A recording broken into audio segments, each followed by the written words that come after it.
आज आपण बघणार आहोत सक्सेस कसं मिळवायचं. तर त्याचं पहिला पॉईंट येईल त्याच्यामध्ये की आपण आधी क्लिअर करायचं की आपल्याला काय पाहिजे, आपलं गोल काय.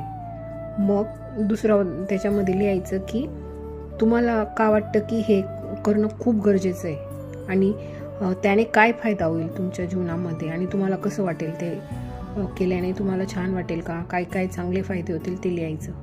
मग नंतर तुम्ही त्यानुसार ॲक्शन घेत जायच्या.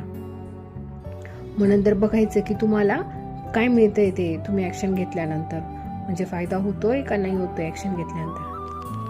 आणि म्हणजे आपलं कधी आपल्याला अप्रोच पण चुकू शकतो की चांगला आहे का वाईट आहे. मग त्याच्यासाठी रेडी राहायचं की आपण चेंज करण्याची पण आपली तयारी पाहिजे. नंतर दुसरं त्याच्यात येईल की आपण कधी मदत घ्यायला घाबरतो किंवा आपण संकोच करतो किंवा आपल्याला आवडत नाही. तर आपल्याला शक्य असेल तर आपण दुसऱ्यांची पण हेल्प घ्यायची.